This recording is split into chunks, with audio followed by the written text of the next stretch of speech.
தத்தம் செய்தவர் வாக்கு மாறுமோ? வாக்கு தத்தம் செய்தவர் வாக்கு மாறுமோ? நமக்காய் ஜீவனை தந்த அருமை இரட்சகர் இயேசுவின் நாமத்தில் அன்பின் வாழ்த்துக்கள். வாக்கு தத்தங்களுக்கு குறைவே இல்லை. ஆனா ஒன்னும் நிறைவேறின பாடில்லை. என் வாழ்க்கையில இதெல்லாம் எங்க நிறைவேற போகுதுன்னு அவிசுவாசத்தோட இருக்கீங்களா? அப்போ இந்த பதிவு உங்களுக்கு தாங்க. இஸ்ரவேல் ஜனங்களை எகிப்தில இருந்து விடுதலையாக்குவேன்னு தேவன் வாக்கு பண்ணி மோசையை அனுப்புனாரு. மோசையும் போய் பார்வோன் கிட்ட பேசினாரு. ஆனால் பார்வோன் போக விடல. அதுக்காக நம்ம தேவன் சும்மா இல்லைங்க.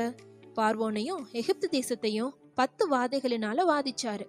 இந்த 10 வாதைகளும் வருவதுக்கு முன்னாடி தேவன் மோசே மூலம் என் ஜனங்களை போக விடுன்னு 18 முறை பார்வோன் கிட்ட பேசினாரு. ஆனா பார்வோன் செவி கொடுக்கல. அதனால தேவன் எகிப்து தேசத்தின் மேல் 10 வாதைகளை அனுப்புனாரு. இந்த 10 வாதைகளை தேவன் அனுப்ப பல காரணங்கள் இருக்கலாம். அதுல என் மனசுல தேவன் உணர்த்தின சில காரியங்களை உங்க கூட நான் பகிர்ந்து கொள்றேன். முதலாவதா, தேவன் எகிப்தின் தெய்வங்களை நியாயம் தீர்க்க விரும்பினாரு. அதன் மூலம் இஸ்ரவேலின் தெய்வம் தான் மெய்யான தெய்வம்னு உணர்த்த விரும்பினாரு. யாத்ராகமம் 12ஆம் அதிகாரம் 12ஆம் வசனத்துல வாசிக்கும் போது எகிப்து தேவர்களின் மேல் நீதியை செலுத்துவேன்னு தேவன் சொல்றாரு. ரெண்டாவதா பார்க்கும்போது தேவன் இஸ்ரவேல் ஜனங்களை ஒரு சேனையா மாற்ற விரும்பினாரு. 400 வருடங்கள் அடிமைகளா இருக்கிற இஸ்ரவேல் ஜனங்கள் நான் ஒரு அடிமை அப்படின்னு அதே மனப்பான்மையோட தான் இருந்தாங்க.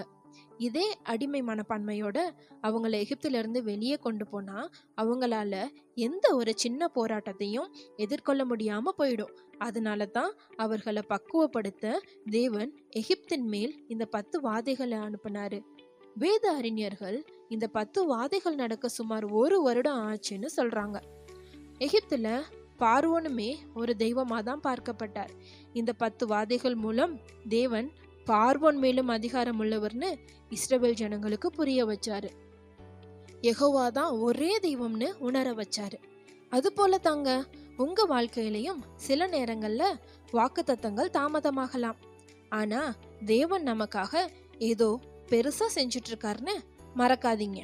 இந்த அமைதியின் காலம் அடிமைகளா இருக்கிற நம்மள தேவ சேனையா மாத்திர காலம்னு ஞாபகம் வச்சுக்கோங்க. காத்திருந்து புது பலன் அடைங்க.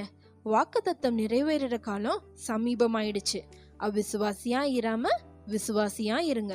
வேறொரு வேத தியானத்தோடு நாளை சந்திப்போம். God bless you.